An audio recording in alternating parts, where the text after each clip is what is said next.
PM Modi यहाँ पर पहुंचे हैं, उसका कितना प्रभाव है? आज आपने शायद भाषण नहीं देखा, उनका भाषण आज कांग्रेस का फोबिया हो गया था उन्हें। मोदी जी आ जाए, योगी जी आ जाए, कुछ फर्क पड़ने वाला है। जब मोदी जी यहाँ से चले गए, इसके बाद भी हजारों बस मतलब जा रही थी। मोदी जी के आने से कितना इम्पैक्ट पड़ने वाला है? मोदी जी के आने से कोई इम्पैक्ट पड़ने नहीं वाला, क्योंकि मोदी जी खुद उनका घर 2024 बचाने के लिए बार बार आना पड़ रहा है मध्य प्रदेश। इसका उदाहरण हिमाचल प्रदेश। इंडी गठबंधन ने ही तो उनकी हवा निकाल दी है पूरी, जिस दिन से इंडिया गठबंधन बना है। जब 15 महीने की सरकार थी तब मामा जी खेत में उतर रहे थे, अब कहाँ गए मामा? चुनावी यात्रा। नमस्कार, मैं ज्योतिष चौहान। आज हम मध्य प्रदेश के इछावर विधानसभा में मौजूद हैं। पचामा ये गांव है। अब लगातार चुनाव को लेकर जो माहौल में गर्माहट थी, अब दिल्ली से भी धीरे धीरे लोग आने शुरू हो चुके हैं। पीएम मोदी की मैं बात कर रहा हूँ। तमाम लोग हमारे साथ इछावर विधानसभा के, उनसे बातचीत करेंगे कि बड़े चेहरे का क्या प्रभाव रहने वाला है इस बार चुनाव में और क्या कुछ सोच रहे हैं तमाम मुद्दों को लेकर। कि आपके हिसाब से कौन से मुद्दे हैं इस बार जो हावी रहेंगे और केंद्र से जो चेहरे आ रहे हैं वो कितना इम्पैक्ट डालने वाले? केंद्र से चेहरे तो कोई इम्पैक्ट डालने वाले ही नहीं है, क्योंकि यहाँ केंद्र की राजनीति चलती नहीं है। केंद्र का लफड़ा क्या है कि यहाँ पर 28-32 साल से यहाँ के विधायक जो हैं, करण सिंह जी वर्मा जी हैं, यहाँ ये चुनाव होने वाला है 23 वाला, वो विधानसभा चुनाव है। उस समय आज से 15 महीने की सरकार ले लें या इनकी 18 साल की सरकार ले लें, 15 महीने की सरकार भारी है कमलनाथ जी की। क्यों? क्योंकि यहाँ के जो पिछले विधायक थे शैलेंद्र पटेल जी, अगर उनकी तुलना 28 साल के जो आशीर्वाद यात्रा को कैसे देख रहे हैं आप? वो निकाल है ना जाना आशीर्वाद यात्रा, कह रहे यात्रा करेंगे, आशीर्वाद लेंगे और फिर से सरकार बनाएंगे। आशीर्वाद तो लेते हैं, पहले वो लात घूसे मारते हैं, फिर आशीर्वाद लेते हैं उसी जनता को। किसको लात घूसे मारते हैं? जनता को। कैसे मार दिया बताइए? जनता के ऊपर पेशाब करते हैं बीजेपी के कार्यकर्ता, जनता के ऊपर पेशाब करते हैं, जनता को सोसाइटियों से भगा दिया जाता है। बीजेपी के कार्यकर्ता तो आशीर्वाद यात्रा निकाल रहे हैं, तो उसका क्या उद्देश्य है? और आशीर्वाद यात्रा तो उनका ये तो है कि पश्चाताप यात्रा निकाल रहे हैं, आशीर्वाद यात्रा नहीं है। आशीर्वाद यात्रा होती है तो खुद अपने कार्यकर्ता भेले करते हैं, आंगनबाड़ी कार्यकर्ताओं को टारगेट दिए जाते हैं, पंचायत सेक्रेटरी को दिए जाते हैं और तमाम पटवारियों को दिए जाते हैं। आज जनता परेशान है, बेहाल है। अच्छा, मोदी जी के आने से कितना इम्पैक्ट पड़ने वाला है? मोदी जी के आने से कोई इम्पैक्ट पड़ने नहीं वाला, क्योंकि मोदी जी खुद उनका घर 2024 बचाने के लिए बार बार आना पड़ रहा है मध्य प्रदेश के अंदर। क्योंकि इस बार मोदी जी आ जाए, शाह जी आ जाए। इंडी गठबंधन जो है वो कह रहा है इंडी गठबंधन कुछ नहीं हो। इंडी गठबंधन ने ही तो उनकी हवा निकाल दी है पूरी, जिस दिन से इंडिया गठबंधन बना है। इंडी गठबंधन हाँ, उसी दिन से 200 रुपए गैस कम करना पड़ा। पीएम मोदी यहाँ पर पहुंचे हैं, उसका कितना प्रभाव है और मामा का कितना प्रभाव है? सीधी सी बात है, जब करोड़ों रुपए आप खर्च करोगे तो कहने में तो आएगा ही कि हमारी सभा सफल रही। अच्छा, यहाँ से कितने लोग गए, वहाँ कितने लोग पहुँचे। मैं मुद्दे की बात करना चाहूँगा। हम सब छात्र हैं, यहाँ से 60-60 किलोमीटर दूर छात्र अपनी पढ़ाई करने जाता है। किसी कारण आवश्यक कोई बंदा नहीं जा पा रहा है तो उसके साथ बहुत ज़्यादा दुर्व्यवहार होता है। हम छात्र हैं, पहले सबसे पहले तो मैं छात्र की ही बात करूंगा। मैं खुद भी एक छात्र हूं। यदि हम किसी व्यक्ति के पास पहुंचते हैं तो उसके बाद इतनी समस्या है कि हमारे पास हल नहीं है। अच्छा, और यहाँ का जो प्रतिनिधित्व कर रहे हैं जो हमारे माननीय विधायक जी, मेरी 18 साल उम्र हो चुकी है, मैंने उन्हें 2 बार देखा है। अच्छा, 2 बार 12 साल की उम्र में 2 बार? जी। और मैंने उन्हें 2 बार कैसे देखा है ये भी मैं बताता हूँ। एक बार 18 के चुनाव में यहाँ पर प्रचार करने आए थे और दूसरी बार एक गाँव में शादी समारोह में देखा था मैंने। अच्छा, आप ये बताइए कि आपकी एज कितनी है? 18 साल। 18 साल जी, फर्स्ट वोटर हूँ मैं इस बार। फर्स्ट वोटर जी। तो ये बताइए कि बड़े चेहरे का कितना प्रभाव रहेगा? जैसे अभी पीएम मोदी आए हैं, रैली कर रहे हैं और तमाम जगह से लोग यहाँ पर पहुँच रहे हैं, भोपाल पहुँच रहे हैं, तो इसका कितना प्रभाव पड़ेगा मध्य प्रदेश में? इसका उदाहरण हिमाचल प्रदेश है। अच्छा जी, वहाँ पे सरकार बनी है और यहाँ पूर्ण बहुमत के साथ सरकार बनने जा रही है। किसकी? कांग्रेस की। अच्छा जी, तन कांग्रेसी, मन कांग्रेसी, कफन कांग्रेसी। अच्छा जी, वो तो मोदी जी भी कह रहे हैं कि भैया सब बीजेपी में रंग जाते हैं। उन्हें आज आपने शायद भाषण नहीं देखा, उनका भाषण आज कांग्रेस का फोबिया हो गया था। उन्हें कांग्रेस की बातें करी उन्होंने। अच्छा, आप गए थे सुनने? फोन किस लिए बनाए हैं? अच्छा, फोन में देखा जी।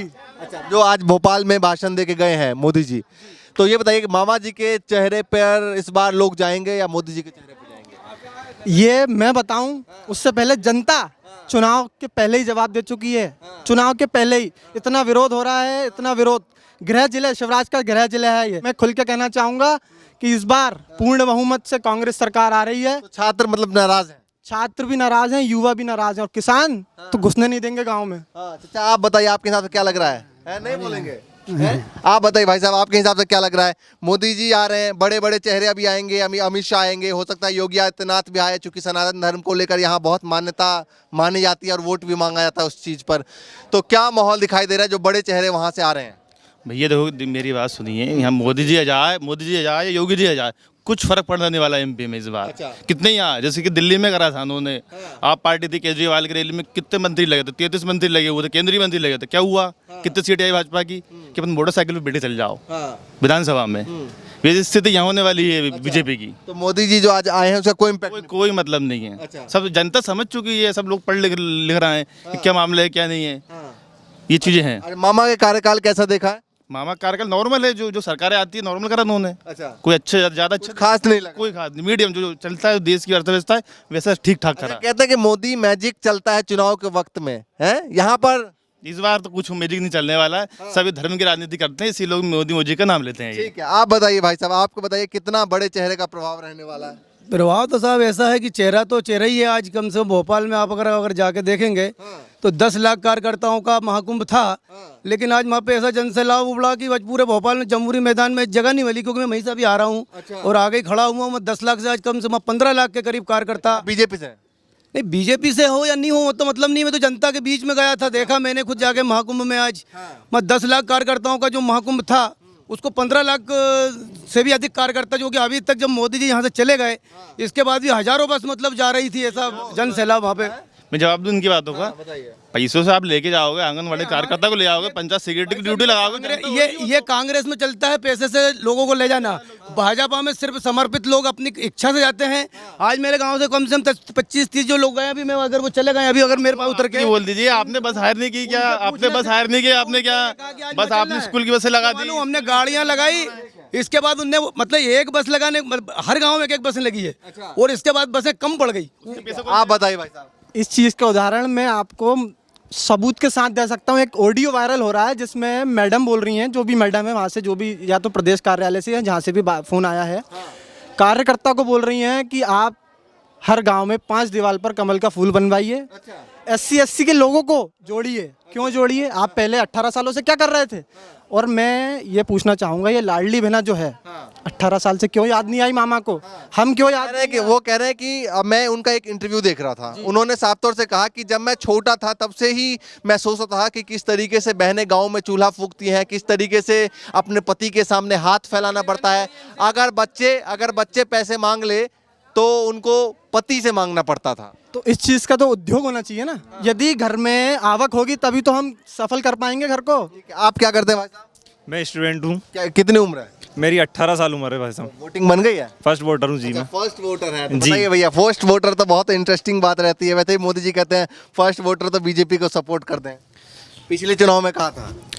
पिछले चुनाव में कहा था, पर स्टूडेंट की यह हालत है, अभी वैकेंसीज आ नहीं रही है, युवा बेरोजगार घूम रहा है, मतलब ले दे के। और जो लाडली बहना चल रही है, कोरोना काल में जब लाडली बहना उनकी परेशान थी, जो गरीब मजदूर दूसरे बड़े बड़े प्रदेशों में काम कर रहे थे, उन्हें गांव आना पड़ा था आर्थिक स्थिति खराब होने के कारण। तो उस समय ये लाडली बहना याद आती, उस समय क्यों नहीं दिया पैसा? और अभी बोल रहे हैं कि जो सिलेंडर के पैसे कम होंगे, ये उस समय क्यों नहीं याद आया? अभी चुनाव आ रहे हैं तो सारी वचन घोषणा कर रहे हैं, और चुनाव जैसे खत्म होंगे वापस जैसे चीज़ों के जो रेट गिर रहे हैं वो वापस बढ़ा दिए जाएंगे। उन्होंने कहा कि समय आने पर सब कुछ किया जाता है। शिवराज मामा ने कहा कि समय आने पर सब कुछ किया जाता है। अभी जो है वो बहनों की हालत जो है वो मुझे लगा कि अब उनकी मदद करनी चाहिए। ये बहनों की हालत अभी नहीं, कोरोना काल में भी खराब थी। आप नहीं जानते क्या? क्योंकि कोरोना काल में जो गरीब बेचारा मजदूर है वो वहाँ से बेरोजगार हुआ, बड़े बड़े उद्योग बंद हो गए थे कोरोना काल में, तो वहाँ से बेरोजगार जो होके हुए, उस समय सही जरूरत थी बहनों को पैसे की, तो उस समय क्यों नहीं दिए गए? अच्छा ये बताइए कि क्या सोच रहा है यूथ? तो सोच रहा है इस बार कांग्रेस आएगी। क्यों आएगी कांग्रेस? क्योंकि कमलनाथ जी की जो सरकार है, वचनबद्ध सरकार है, वो बोलेंगे कि उद्योग लगना है तो लगेगा उद्योग उनकी सरकार। तो मामा जी भी कहते हैं, मामा जी ने कहा ना कि सीखो कमाओ योजना से 8-8 हज़ार युवाओं को देंगे, महिलाओं को दे रहे हैं, और भी बातें कह रहे हैं कि वो तमाम चीज़ आपने पोस्टर होर्डिंग देखा होगा ना, वो लगातार कह रहे हैं। जी, तो वो कह भले ही रहे, पर होना जाना कुछ नहीं है। अभी चुनाव के पहले की ये घोषणाएं हैं और चुनाव के बाद ये सारी रद्द हो जाएंगी। क्यों लगता है ऐसा? ये ऐसा लगता है क्योंकि ये इनकी बात पे कायम नहीं है। ये घोषणाएं करते हैं और वो घोषणाएं नहीं होती हैं। तो बहनों को देखिए दे रहे हैं ना।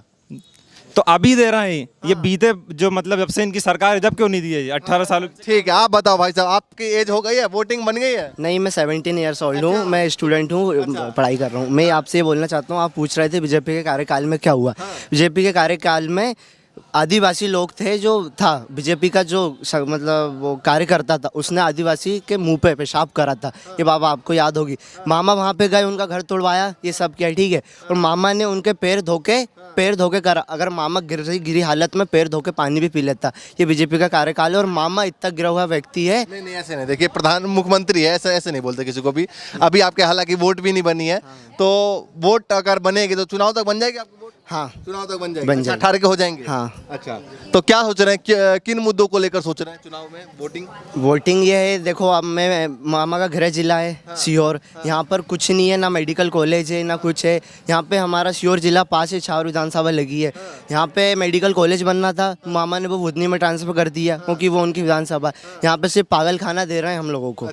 अब हम क्या करें, पागल खाने में जाके पागल बने? क्या करना चाहिए आप बताइए। ये मामा का कार्यकाल राज है। लेकिन वो कह रहे हैं कि सीखो कमाओ योजना से 8-8 हज़ार रुपए दे रहे हैं युवाओं को। उन्होंने उनकी जो आशीर्वाद यात्रा निकली है उसमें आपने देखा होगा, पीछे लिखा होगा बड़े बड़े अक्षरों में, सीखो कमाओ योजना से हम 8-8 हज़ार रुपए दे रहे हैं, बहनों को भी दे रहे हैं, लैपटॉप दे रहे हैं, स्कूटी दे रहे हैं। एक चीज़ बता दूं, मामा एक नगलची बंदर है। जो कमलनाथ जी जो घोषणा करते हैं उसके तुरंत बाद वो घोषणा मामा जी खुद कर देते हैं। लाडली बहना योजना 1000 रुपये का, 1000 रुपये का बोला था, मामा जी ने 1000 रुपये करके अब 1200 कर दिया राखी पे। अब गैस की टंकी का बोला था 450, 500 रुपये का बोला था, मामा जी ने 450 का बोला है। मामा सिर्फ नकलची बंदर की तरह कमलनाथ जी की नकल उतारते हैं। चलिए ठीक है, किसका माहौल इस बार लग रहा है? मोदी जी भी आए हैं? दिल्ली में तो बीजेपी का ही माहौल है। इनफैक्ट देखा जा रहा है, मोदी जी आ रहा है, उससे माहौल बन रहा है। बाकी आशीर्वाद, जन आशीर्वाद यात्रा से बहुत फर्क पड़ रहा है। वो कह रहे हैं कि केंद्र का नेतृत्व का कोई फर्क नहीं पड़ेगा। नहीं, केंद्र के नेतृत्व से कैसे फर्क नहीं पड़ेगा? आप आम जनता में, लोकसभा में किसी भी चुनाव में देखिए, आप इनसे ही पूछिए, किसी से पूछिए, भाई साहब हैं, पूछिए आप इनसे, लोकसभा के चुनाव या कोई से भी बीजेपी के कोई मोदी आता है तो कितना इम्पैक्ट होता है? कह रहे हैं इम्पैक्ट तो खूब पड़ेगा। वो कह रहे हैं इम्पैक्ट तो कोई इम्पैक्ट नहीं पड़ेगा। इम्पैक्ट जब पड़ता है जनता के लिए काम करते हैं आप। जनता के लिए काम नहीं करा, जनताओं की कमर तोड़ी है इन्होंने। ये बात चाहता हूँ कि मेरे कांग्रेस भाइयों ने इतने आरोप लगाए, लेकिन उनसे एक सवाल ये पूछना चाहता हूँ कि इससे पहले यहाँ से 2 किलोमीटर से दूर तक इस गांव के लोग पानी लेने के लिए जाते थे। इस गांव में पानी की कोई व्यवस्था नहीं थी। आज इन्हीं भाइयों से पूछिए कि 7:30 बजे मेरे गांव के अंदर नल की टोटी खुलती है और मेरे गांव की माता बहनें बड़े सुकून में पानी पीती है। ये मोदी जी और ये नल की टोटी इन्होंने नहीं करी, कोई मोदी जी ने नहीं करी, शिवराज ने। ये सरपंच के कुछ प्रतिनिधि जो है सरपंच साहब ने करी। सरपंच का जो काम है, पढ़े लिखे सब व्यक्ति दिया ना, पैसा तो मोदी जी और शिवराज जी ने दिया ना। इस मामला ही नहीं बना है, या शिवराज और विधायक ने भी नहीं। आज मेरी माता बहनें यहाँ पर खड़ी हुई हैं, आप उनसे भी पूछेंगे तो वो ये कहेंगे कि मामा ने आज जो काम किया है वो आज तक किया। मामा ने नहीं किया। 28 साल, 30-32 साल के विधायक ने नहीं करा तो मामा क्या कर देगा? आप भी बता दिए कि किसका माहौल है इस बार? कांग्रेस का माहौल है। अच्छा, क्यों लगता है कांग्रेस का माहौल है? मामा वो तो कह रहे हैं कि मोदी जी जो आए हैं अभी भोपाल में, अब वो मोदी मैजिक धीरे धीरे शुरू होगा। कुछ नहीं होगा, कुछ भी फर्क नहीं पड़ेगा। अब घोषणा भी ने इतनी घोषणा कर दी है वो आज तक पूरी नहीं हो पाई है। अब कुछ भी नहीं होगा। अब तो लगता है पूरी नहीं हो पाएगी। वो कह रहे हैं ना बहनों को दे रहे हैं। पूरा प्रदेश को बेच डाला। 1000 8 दिन पहले लिया, 500 परसों लिया, 2000 करोड़ आज फिर ले लिया। पूरे प्रदेश को बेच मारा, कुछ भी नहीं हो सका। जनता समझ चुकी है और बहनें भी जानती है कि अब जी जाओ से निकालेगा। हाथ किसने पकड़ा था? 15 साल 18 साल से क्यों नहीं दिया? आज कमलनाथ जी कह रहे हैं 1500 3000 देना तू, नकलची बंदर 3000। कांग्रेस की सरकार को किसने मना किया था कि आप काम मत करो? हमारी जब माता बहनें 2-3 किलोमीटर दूर पानी के लिए जाती थी तब कांग्रेस को किसने मना करा था? है ना? आपके नॉलेज में होगा, सब पढ़े लिखे हैं यहाँ। आज़ादी के बाद से तो 60 सालों तक कांग्रेस ने इतना कर्जा नहीं लिया, इनने 10 साल में ले लिया है। और मामा की सरकार तो रोज घोषणा कर रही है और रोज कर्जा ले रही है। आप किससे बात करेंगे? आप क्षेत्र में जाइए। घोषणा करती है वो पूरा भी तो नहीं करती है। बोलता था कांग्रेस की सरकार 18 महीने में आई, बोल के गई, प्रजातंत्र की हत्या नहीं, बोल के गई यहाँ पर किसानों का कर्जा माफ किया जाएगा। कर्जा 3.5 लाख का मेरा केसीसी का खाता, 70,000 रुपए। मेरा 90,000 रुपया कर्जा माफ हुआ है। हाँ, मैं इसी पंचायत से, गाँव से, इसी पंचायत से कर्जा माफ हुआ। लगता है कि सिर्फ कांग्रेस वालों की लिस्ट बनती थी, वो कांग्रेस वालों को किया, बीजेपी का क्यों किया? लेकिन हमारी सरकार जब देती है तो एक पटेल ने माना, खुद कमल पटेल ने विधानसभा में स्वीकार किया कि 27 लाख किसानों को कर्जा माफ। भैया आप तो सोसाइटी चलो, दूध का दूध पानी का पानी हो जाएगा यहीं जिला। मेरे भी 3 खाते वहाँ पे हुए 50-50 हजार रुपए के। अभी यही सोसाइटी, अभी चल के दिखा दूं। खुद कमल पटेल कृषि मंत्री ने माना विधानसभा के अंदर कि यहाँ 27 लाख किसानों को कर्जा माफ हुआ है। जब 15 महीने की सरकार थी तब मामा जी खेत में उतर रहे थे। अब कहाँ गए मामा, कहाँ गए? हाँ, हमारे खेत में हम दिखाते हैं सोयाबीन। यहाँ मेरे सभी किसान याद नहीं आई 18 महीने 18 साल से। अभी वोटिंग के समय पे आ गई है 3.5 साल बाद। 18 सालों से कभी मामा को बहने तो दिखी ही नहीं, सिर्फ वोटिंग परिवर्तन, बिल्कुल परिवर्तन। चलिए भैया, देखिए प्रदेश का मुद्दा अलग है। फिलहाल जो है वो केंद्र के नेता भी यहाँ पर उतर रहे हैं, उसका कितना प्रभाव पड़ने वाला है तमाम लोगों से जानने की कोशिश कर रहे थे। और किन मुद्दों को लेकर इस बार जो चुनाव होगा, क्या केंद्र के नेतृत्व का फर्क प्रदेश में पड़ेगा या प्रदेश के मुद्दे पर लोग वोटिंग करेंगे? जिस तरीके से बेरोजगारी, महंगाई को लेकर भी लोग आवाज़ उठा रहे हैं। दूसरी तरफ एक तबका है जो कह रहे हैं कि इन तमाम मामलों पर जो है वो शिवराज मामा की सरकार बेहतर है। आप क्या कुछ सोचते हैं, हमें कॉमेंट करके ज़रूर बताएं। फिलहाल के लिए नमस्कार।